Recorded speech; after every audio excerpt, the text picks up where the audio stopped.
আজ উসমান হাদি এবং খালেদা জিয়ার একসাথে মৃত্যু হল। গুলিবিদ্ধ ওসমান হাদি ও বিএনপি চেয়ারপারসন বেগম খালেদা জিয়ার অবস্থা নিয়ে বিস্তারিত জানাতে সরাসরি যুক্ত হচ্ছেন সহকর্মী সানিয়া। দর্শক, এই মুহূর্তে দেখতে পাচ্ছি দুইজনের মৃত্যু হওয়ার পর এই হসপিটালের সামনে তোলার পরিস্থিতি। এদিকে আজ সন্ধ্যার পর উসমান হাদি এবং বেগম খালেদা জিয়া একসাথে না ফেরার দেশে চলে যান। এই সংবাদটি এখনো গোপন আছে, সারা দেশে তুলপার পরিস্থিতি হবে বলে। এই নিয়ে অনেক নেতাকর্মীরা গোপনে বৈঠক করে নতুন চক্রান্ত করেছে। এই হাদি কিন্তু মারা গেছে, হাদি কিন্তু জীবিত নেই, কিন্তু হাদিকে মৃত্যু ঘোষণা করা হবে 16 ডিসেম্বর। কেন জানেন তো সেটা, মানে এটা দিয়ে আপনারা প্রমাণটা পাবেন এই কারণে। হাদি শেষ, এবার নেক্সট টার্গেট হচ্ছে হাসনাত আব্দুল্লাহ। নেক্সট টার্গেট কালাপাটা হাসনাত আব্দুল্লাহ। কোথা থেকে কি হয়ে যাবে কেউই বলতে পারে না। হাদিকে শেষ করে তারা মিষ্টি বিতরণ করছে। সবকিছু মিস হলেও মিস হবে না টার্গেট। এক একটা রাজাকার মরবে আর 10 কেজি করে মিষ্টি দেওয়া হবে মসজিদের মিলাতে। হাদির মৃত্যুতে হাসছে একটি দল। সবে তো মাত্র শুরু হলো মেরা দোস্ত, আমি তো বহুত কুছ বাকি है। মাত্র নাকি একটি উইকেট পড়েছে, আস্তে আস্তে সকল উইকেট গুলো ফেলে দিবে তারা। ওসমান হাদির উইকেটটা পড়ে গেছে। হাদি ভাইয়ের ঘটনায় জামাত শিবির অনেক তাড়াহুড়া করে ফেলেছে। ঘটনা ঘটার সঙ্গে সঙ্গেই তারা মির্জা আব্বাসকে ট্যাগিং করে একটা ব্লেম গেম ছিল খুব ভালোভাবে। এই ব্লেম গেমটা আইনশৃঙ্খলা বাহিনীর একটি সূত্র বলছে, গুলিতে অংশগ্রহণকারীদের মধ্যে অন্তত একজন সহ সন্দেহভাজন 5 জন গোয়েন্দার নজরদারিতে রয়েছে। তবে প্রধান ঘাতক 2 জন বর্ডার ক্রস করে ভারতে পালিয়ে গেছে। প্রতিনিয়ত নানান তথ্য আসছে উসমান হাদির বিষয়ে। এইদিকে আজকে দেশে বিশাল ঘটনা ঘটে। বেগম খালেদা জিয়া এবং উসমান হাদি তারা একসাথে না ফেরার দেশে চলে যান। গত 2-3 দিন যাবৎ উসমান হাদি এবার কেয়ার হসপিটালে ছিলেন, মানে খালেদা জিয়া যেই হসপিটালে এতদিন যাবৎ ভর্তি আছেন, মানে আইসিইউতে মুমূর্ষু অবস্থায় আছেন, সেইখানেই কিন্তু উসমান হাদিকে রাখা হয়। এখন সবাই বলতেছে তাদের 2 জনের এই সংবাদটি 16 ডিসেম্বর প্রকাশ করা হবে বলে তাদের 2 জনকে একই হসপিটালে রাখা হয়েছে। আপনারা সম্পূর্ণ ভিডিও দেখবেন। উসমান হাদির বিষয়, বেগম খালেদা জিয়ার বিষয়, সকল তথ্য অনেক গোপন মাধ্যম থেকে আমরা সংগ্রহ করেছি। সবকিছু দেখতে পারবেন এই একটি ভিডিওতে। আসুন আমরা কথা বাড়াচ্ছি না, আমরা সরাসরি ভিডিওর মূল আলোচনায় চলে যাচ্ছি। দুর্বৃত্তের ছোড়াগুলি ইনকিলাব মঞ্চের মুখপাত্র ওসমান হাদির বাম কানের নিচে ঢুকে ডান কানের ওপরে ক্রস হয়ে বেরিয়ে গেছে। একটি গুলি ছুড়েছে দুর্বৃত্ত। ডিবি কর্মকর্তাদের ধারণা, দুর্বৃত্তরা আগে থেকে তাকে গুলি করার পরিকল্পনা করেছিল। সেই অনুযায়ী সময় ও স্থান বেছে নেওয়া হয়। শুক্রবার ছুটির দিন যানজট থাকে না, সড়ক ফাঁকা থাকে। এই সুযোগ তারা বেছে নিয়েছে। শুটার গ্রুপ তার পিছু নিয়ে অপারেশন সাকসেস করে পালিয়ে গেছে। এখন পর্যন্ত গোয়েন্দারা শুটারদের কোনো অবস্থান শনাক্ত করতে পারেনি। আইনশৃঙ্খলা বাহিনীর একটি সূত্র বলছে, গুলিতে অংশগ্রহণকারীদের মধ্যে অন্তত একজন সহ সন্দেহভাজন 5 জন গোয়েন্দার নজরদারিতে রয়েছে। তবে প্রধান ঘাতক 2 জন বর্ডার ক্রস করে ভারতে পালিয়ে গেছে। একটি সূত্র বলছে, ঘাতক ফয়সাল যদি কোনো কারণে ধরা পড়ে যেত, তাকে ছাড়ানোর জন্য রেডি ছিল রেস্কিউ টিম। প্রশ্ন হচ্ছে, কিভাবে, কার সহায়তায় ভারতে পালিয়ে গেল হাদির হামলাকারী ফয়সাল? তাকে উদ্ধারের জন্য কী ধরনের রেস্কিউ টিম ছিল? চলুন বিস্তারিত জেনে নেওয়া যাক। ইনকিলাব মঞ্চের সংগঠক ও জুলাই যোদ্ধা ওসমান হাদির ওপর হামলাকারীরা সীমান্ত পাড়ি দিয়ে ভারতে প্রবেশ করেছে। বিষয়টি নিশ্চিত করেছেন কাতার ভিত্তিক সংবাদ মাধ্যম আল জাজিরা সাংবাদিক জুলকারনাইন শায়ের। তিনি জানান, তাদের বর্তমান অবস্থান আসামের গুয়াহাটি শহরে। শনিবার দিবাগত রাতে নিজের ভেরিফাইড ফেসবুক আইডিতে দেওয়া এক স্ট্যাটাসে এমন তথ্য জানান শায়ের। জুলকারনাইন শায়ের লিখেন, ইনকিলাব মঞ্চের সংগঠক ওসমান হাদিকে শেষ করার উদ্দেশ্যে গুলি করার ঘটনার সাথে জড়িত শুটার সাবেক ছাত্রলীগ নেতা ফয়সাল করিম মাসুদ ওরফে দাউদ খান এবং তার সহযোগী মোটর বাইক চালক আলমগীর হোসেন 12 ডিসেম্বর সীমান্ত পাড়ি দিয়ে ভারতে প্রবেশ করে বলে নিশ্চিত হওয়া গেছে। তাদের বর্তমান অবস্থান আসামের গুয়াহাটি শহরে। তিনি আরও লিখেন, ভারতে তাদের সহায়তা করছেন আওয়ামী লীগ নেতা জাহাঙ্গীর কবির নানকের ব্যক্তিগত সহকারী মোহাম্মদ মাসুদুর রহমান বিপ্লবের তত্ত্বাবধানে এই ঘাতকরা ভারতে অবস্থান করছে। এদিকে মূল শুটার ফয়সাল তার ঘনিষ্ঠ মহলে দাবি করেছে, ব্যবহৃত অস্ত্রটি জ্যাম হয়ে যাওয়ায় সে কেবল একটি গুলি করতে সক্ষম হয়। তার পরিকল্পনা ছিল 4টে গুলি করার। এদিকে আরেকটি সূত্র বলছে, ফয়সাল যখন মিশনে মাঠে নেমেছিল তখন তাদের আশেপাশে ছিল আরও অন্তত 10 মানুষ, যাদের কাজ ছিল যদি কোনোভাবে ফয়সাল ধরা পড়ে যায় তবে তাকে উদ্ধার করবে এই 10 জন। ওই 10 জনের কাছে ছিল ককটেল, যাতে সে ককটেল বিস্ফোরণ করে সবাইকে ছত্রভঙ্গ করে দেওয়া যায়। ধারণা করা হচ্ছে এই কাজটি দেশে থেকে সমন্বয় করেছে একটি রাজনৈতিক দলের নেতারা। এদিকে জানা গেছে, গুলির ঘটনায় মাঠ পর্যায়ে তথ্য সংগ্রহ করেছে পুলিশ, ডিবি ও র্যাব। কেন, কারা এবং কি উদ্দেশ্যে তার উপর গুলি করেছে তা খতিয়ে দেখা হচ্ছে। পাশাপাশি হাদির গুলির ঘটনার বিষয়টি উদ্ঘাটনের স্বার্থে একাধিক ব্যক্তিকে জিজ্ঞাসাবাদ করা হচ্ছে।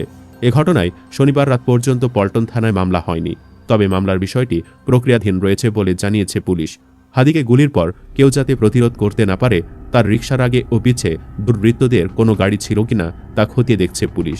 এছাড়াও সিসি ক্যামেরার আশেপাশের লোকজনের গতিবিধিও পর্যবেক্ষণের জন্য রাখা হয়েছে। ঘটনাস্থলের সিসিটিভি ফুটেজ, ঘটনাস্থলের ফুটেজ এবং প্রাপ্ত অন্যান্য তথ্য ও উপাত্ত বিশ্লেষণ করা হচ্ছে। ফুটেজে মোটরসাইকেলের পেছনে বসে গুলি করতে দেখা যাওয়া ব্যক্তির চেহারার সঙ্গে ফয়সাল করিম মাসুদ ওরফে দাউদ খানের চেহারা মিল রয়েছে। পুলিশ তাকেই এই হামলার মূল সন্দেহভাজন বলে মনে করছে। এর আগেও ফয়সাল করিমের বিরুদ্ধে গুরুতর অপরাধের অভিযোগ রয়েছে। গত বছরের নভেম্বর মাসে রাজধানীর মোহাম্মদপুরের আদাবর এলাকায় একটি অফিসে ঢুকে অস্ত্রের মুখে 17 লাখ টাকা লুট ও ডাকাতির ঘটনায় তিনি র্যাবের হাতে গ্রেফতার হয়েছিলেন। ওই সময় একাধিক মূলধারার সংবাদ মাধ্যমে তার ছবিসহ খবর প্রকাশিত হয় এবং তিনি মামলার প্রধান আসামি ছিলেন। পরে তিনি জামিনে কারাগার থেকে ছাড়া পান। শুটার ফয়সাল সহ মোটরসাইকেলে আরও একজনকে ধরতে অভিযান চালাচ্ছে পুলিশ। ইনকিলাব মঞ্চের মুখপাত্র গুলিবিদ্ধ ওসমান হাদি ও বিএনপি চেয়ারপারসন বেগম খালেদা জিয়ার শারীরিক অবস্থা নিয়ে কথা বিস্তারিত জানাতে সরাসরি যুক্ত হচ্ছেন সহকর্মী সানি আহমেদ। সানি, ওসমান হাদির শারীরিক অবস্থার সবশেষ পরিস্থিতি জানাবেন এবং সেই সাথে জানতে চাই যে একই হাসপাতালে তো ভর্তি আছেন বিএনপি চেয়ারপারসন বেগম খালেদা জিয়া, তার সম্পর্কে নতুন কোনো তথ্য পেয়েছেন কিনা জানাবেন। আচ্ছা, প্রথম প্রশ্নটা দিয়ে শুরু করি। ওসমান হাদি 48 ঘন্টা গুলিবিদ্ধ হওয়ার পর পেরিয়ে গেল। সকালের দিকে একটি সিটি স্ক্যান করা হয়েছে। সেই সিটি স্ক্যানের রিপোর্ট আসলে ডক্টর যেভাবে জানিয়েছেন যে খুবই খারাপ এসেছে এবং একই সাথে তার শরীরের যে আশঙ্কামুক্ত সেটি বলা একদমই যাচ্ছে না এবং একই সাথে সাথে তার ফুসফুস এবং কিডনির যে জটিলতা ছিল সেগুলো আগের মতোই রয়েছে। তবে সে স্বাভাবিকভাবে শ্বাস প্রশ্বাস নিতে পারছে এরকমটাও জানা গেছে। তবে তার যে শরীরের যে কন্ডিশন, এই কন্ডিশনে তাকে বিদেশ নেওয়ার জন্য তার পরিবার যদি সম্মত হন তাহলেই আমরা জানতে পেরেছি একটি সূত্র মতে যে মালয়েশিয়া এবং সিঙ্গাপুরের কিছু হাসপাতালের সাথে কথাবার্তা চলছে। তারা রেসপন্স করলেই হয়তো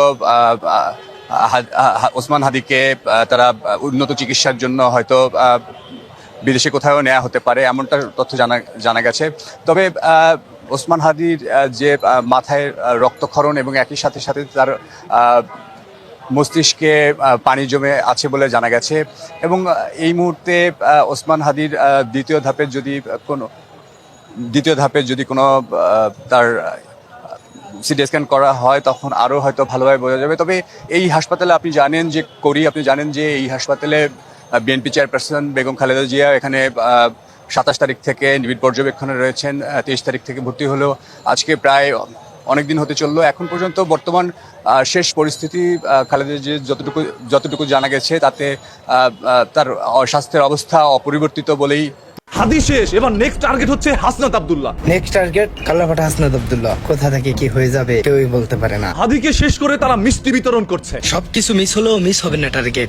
একটা রাজাকার মরবে আর 10 কেজি করে মিষ্টি দেওয়া হবে মসজিদের মিলাতে। হাদির মৃত্যুতে হাসছে একটি দল। সবে তো মাত্র শুরু হলো মেরা দোস্ত, আবি তো বহুত কুছ বাকি है। মাত্র নাকি একটি উইকেট পড়েছে, আস্তে আস্তে সকল উইকেট গুলো ফেলে দিবে তারা। ওসমান হাদির উইকেটটা পড়ে গেছে, থার্ড আম্পায়ারের সিদ্ধান্ত অপেক্ষা করতেছে। আমার তো মনে হয় আউট। হাদিকে শেষ করার জন্য পরিকল্পিত ঘটনার সাথে জড়িত একজন মহিলা। দিল্লি না ঢাকা, দিল্লি না ঢাকা, এ বেটা তো কেরাদানি গুলি করে দিছে। এনে হাসপাতালে বয়ে বয়ে কওগা দিল্লি না ঢাকা। হাদির এই অবস্থায় কোনো সাধারণ মানুষ হাসতে পারে না, হাসতে পারে রাজনীতিবিদরা। এই হাদি কারো কাছে যোদ্ধা, এই জুলাইয়ের যোদ্ধা, আবার কারো কাছে এই হাদি রাজাকার। একটা রাজাকার মরবে। হাদি হইতে চায় না এই দেশের সরকার। হাদি অন্যায়ের বিরুদ্ধে লড়তে চেয়েছে বারবার। খুনিয়াসিনা বাইচে আছে কিনা আমরা নিশ্চিত না। বাংলাদেশের জমিনে তার কোনো কবর হতে দেয়া হবে না। দিল্লিতে মরে গেলে দিল্লির শ্মশানে তার ছাই উড়াই দিতে হবে। 54 বছরে পেয়েছিলাম আমরা একটি হাদি, আজ তাকে হারিয়ে পুরো নিঃশেষ এই জাতি। শুধু আমাদেরকে যদি কেউ গুলি করে মেরে ফেলে তাকে যেন ধরে বিচার করা হয়। কেন হাদির জীবন গেল? আমার মনে হয় আইন শৃঙ্খলা রক্ষাকারী বাহিনী চাচ্ছে যে ভারত থেকে প্রশিক্ষণ নিয়ে আসা গুন্ডাপান্ডা আমাদের জুলাই যোদ্ধাদেরকে নিহত করবে, তাদের উপর আক্রমণ করবে, আবার নিরাপদে চিটাগাং সিলেট সীমান্ত দিয়ে পার না হওয়া পর্যন্ত আমাদেরকে গ্রেফতার করে আপনাদেরকে একটা বুঝ দিবে যে তারা পার হয়ে যায়, তারপরে হয়তো ওই আপনাদেরকে ডেকে বলবে ব্যাপারটা এরকম না, আমরাই জড়িত ছিল। কারণ এই হাদি ভারতের বিরুদ্ধে কথা বলেছিল। যারা এই ভারতের বিরুদ্ধে কথা বলছে তারা কেউ বেঁচে থাকতে পারে না, কারণ এই বাংলাদেশের ছায়া তলেই লুকিয়ে আছে ভারতের অঙ্গ সংগঠন, যাদের হাতেই প্রাণ যাচ্ছে এই হাদিদের মতো মানুষের। এই দেশে কেউ সত্য কথা বলতে পারবে না, রাজপথের লড়াকু সৈনিক হতে পারবে না। তারাই দমে যাবে, তাদেরকেই দমিয়ে রাখবে কোন একটি রাজনৈতিক কুচক্র। এই একজন হাদিকে হারিয়ে কি আমরা এখন ব্যবস্থা নিব, নাকি লক্ষ্য হাদি হারানোর জন্য অপেক্ষা করব? আজ হাদির বিচার যদি করতে না পারে আগামী আগামীকাল যাবে হাসনাত আব্দুল্লাহ জীবন, নেক্সট টার্গেট কালাফাট হাসনাত আব্দুল্লাহ, যেতে পারে সার্জিস আসিফ থেকে শুরু করে বাংলাদেশের প্রত্যেকটি জুলাই আন্দোলনের সাথে যুক্ত ছিল যারা, সেইভাবে আজ হাদিকে হারিয়ে কাঁদছে তারা। মায়ের চোখের অশ্রু থামছেই না, কারণ এই মা হারিয়েছে তার সন্তানকে, আর পুরো রাষ্ট্র হারিয়েছে একটি নক্ষত্রকে। এরকম হাদি হয়তোবা আগামী 54 বছরও আর একটি জন্মাবে না। হাদির বাঁচার সম্ভাবনা 0%। ডক্টরদের ভাষ্য মোতাবেক বোঝা যায় হাদি এই দুনিয়ায় নেই। কৃত্রিম পদ্ধতিতে এখন পর্যন্ত হাদিকে বাঁচিয়ে রাখা হয়েছে বা বাঁচানোর চেষ্টা করা হচ্ছে। হাদির জীবন নিয়ে যারা উল্লাস প্রকাশ করছেন, এই হাদির জীবনের বিনিময়ে প্রত্যেকটি উল্লাসকৃত মানুষকে চিহ্নিত করা হবে। যথাসম্ভব দ্রুত আইন তাদের বিরুদ্ধে ব্যবস্থা নিবে। ততক্ষণ পর্যন্ত আমরা আইনের প্রতি শ্রদ্ধাশীল, যতক্ষণ আইন অপরাধীর পিছনে দৌড়াবে। আর যদি আইন অপরাধীর পক্ষে যায়, আমরা সেই আইন মানি না। এই রাষ্ট্র চিকিৎসা দিয়ে হাদিকে বাঁচাতে পারে না। এই রাষ্ট্র সেই অপরাধীকে এখনো ধরতেও পারে নাই। এই রাষ্ট্রের কাছ থেকে আপনি আমি কি পাবো সেটা বোঝা শেষ। এই হলো আমার সোনার বাংলাদেশ। যে পিতা সন্তানের লাশ শনাক্ত করতে ভয় পায়, আমি তাকে ঘৃণা করি। যে ভাই এখনো নির্লজ্জ স্বাভাবিক হয়ে আছে, আমি তাকে ঘৃণা করি। যে শিক্ষক, বুদ্ধিজীবী, কবি, কেরানি প্রকাশ্য পথে এই হত্যার প্রতিশোধ চায় না, আমি তাকে ঘৃণা করি। এই মৃত্যু উপত্যকা আমার দেশ না। এই জল্লাদের উল্লাস মঞ্চ আমার দেশ না। এই বিস্তীর্ণ শ্মশান আমার দেশ না। এই রক্ত স্নাত কসাইখানা আমার দেশ না। ভাই আল্লাহ যদি আমাকে নিয়ে যায়, আমার বাচ্চাটার দিকে একটু খেলে। আমরা আসলে আঘাত না খাইলে আমরা সোজা হই না, শক্ত হই না, অথবা আমাদের হুঁশ ফেরে না। হয়তো রাজনীতির অঙ্গনে তেমনই একটি ঘটনা ঘটেছে। ওসমান হাদির উপর যেই হামলা, যে হত্যা চেষ্টা, এরপর কিন্তু রাজনীতিবিদদের মধ্যে টনক নড়েছে। তারা অনুভব করতে পারছেন যে কেউই নিরাপদ না। ধরেন, আমি বারবার বলি, ইনকিলাব মঞ্চের হাদি আলোচিত ব্যক্তি, আলোচিত বক্তা, কিন্তু তার রাজনৈতিক শক্তি নেই। কিন্তু তারপরও তার উপর যখন হামলা হয়, তখন বুঝতে হবে এইটা একটা রাজনৈতিক ঘটনা। নির্বাচনকে সামনে রেখে বর্তমান পরিস্থিতি একটা যে ঘোলাটে করার একটা ষড়যন্ত্র চক্রান্তের একটা অংশ। প্রথম দিকে এটাকে অন্যদিকে ধাবিত করার অনেকে চেষ্টা করছে, যেমন মির্জা আব্বাসকে ঘিরে যে এরকম একটা পরিস্থিতি, তাতে অন্যদিকে গড়াতে পারত। কিন্তু বিএনপি এটা চমৎকারভাবে হ্যান্ডেল করেছে। কিন্তু প্রশ্ন হলো যে আজকে ওসমান হাদি না হয় বেঁচে গেল, অথবা তার একটা পরিস্থিতির একটা চরম পরিণতিও হতে পারে, যেহেতু এখনো সে শঙ্কামুক্ত না।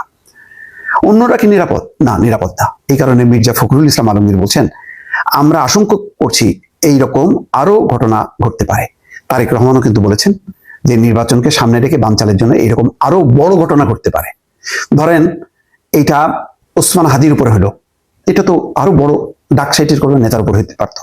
তখন কি হতো পরিস্থিতি? তো যাই হোক, আমার কাছে মনে হয় একটু বোধহয় রাজনীতিবিদরা বুঝতে পারছে গুপ্ত রাজনীতি, গুপ্ত ঘাতকদের হাত থেকে কারোরই রেহাই নেই।